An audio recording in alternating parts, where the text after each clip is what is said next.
இன்னைக்கு திராவிட முன்னேற்ற கழகம் தான் பிரச்சனையை உருவாக்குறாங்க. அந்த பிரச்சனைக்கு தீர்வும் பாரதிய ஜனதா கட்சி. உதாரணத்திற்கு டங்ஸ்டன் மைனிங். இந்த டங்ஸ்டன் மைனிங் நீங்க பாருங்க, இந்த அரிட்டாப்பட்டி பிளாக், நாயக்கர்பட்டி அரிட்டாப்பட்டி பிளாக்ல மினிஸ்ட்ரி ஆஃப் மைன்ஸ் மத்திய அரசு தமிழ்நாடு அரசுக்கு எழுதுறாங்க. செப்டம்பர் மாசம் 15ஆம் தேதி 2023 15/9/2023 எழுதுறாங்க.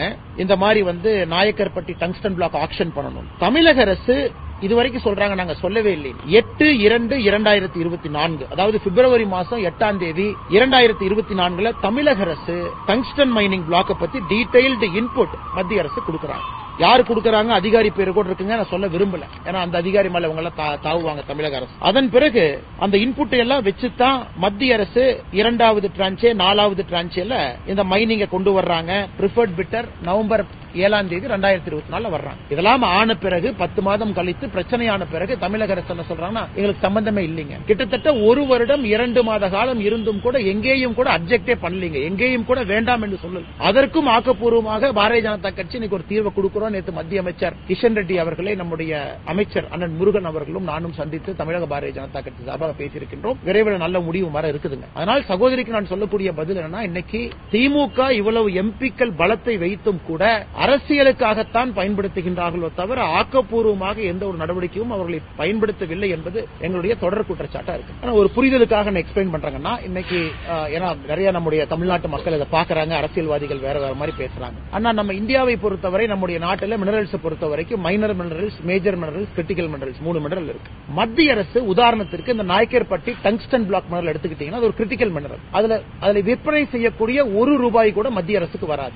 ₹1 கூட. மத்திய அரசு ஒரு ஃபெசிலிட்டேட்டர். உங்க மாநிலத்தில் இதுக்கு முன்னாடி geological survey of India GSI அவங்க ஒரு மாநிலமா போய் பார்த்து என்ன இருக்குன்னு கண்டுபிடிக்கிறாங்க.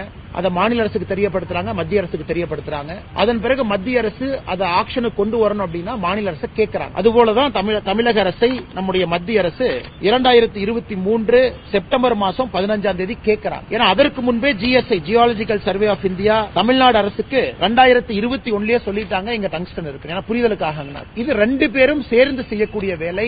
தமிழகத்தில் சில அரசியல்வாதிகள் சொல்வது போல மத்திய அரசுக்கு ₹1 கூட இருந்து பணம் வராதுங்கன்னா டங்ஸ்டன் விற்கிற காசு எல்லாமே அந்த மினரல் ரைட்ஸ் மாநில அரசுக்கு போகுது. அதனாலதான் நீங்க ஒரிசா பாத்தீங்கன்னா பட்ஜெட்டுக்கு நிறைய பணம் மினரல் லிஸ்ட் உங்களுக்கு வருது. மத்திய அரசு ஃபெசிலிட்டேட் மட்டும் தான் பண்றாங்க. ஃபெசிலிட்டேட் பண்ணுவதற்காக கேட்ட பொழுது மாநில அரசு அப்ஜெக்ட் பண்ணல.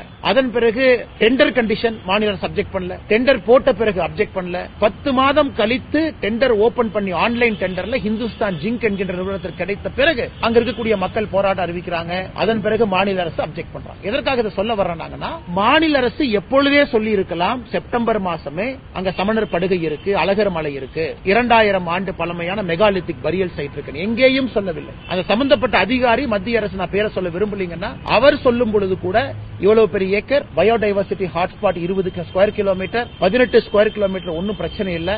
இதுதான் அவங்களோட இன்புட்.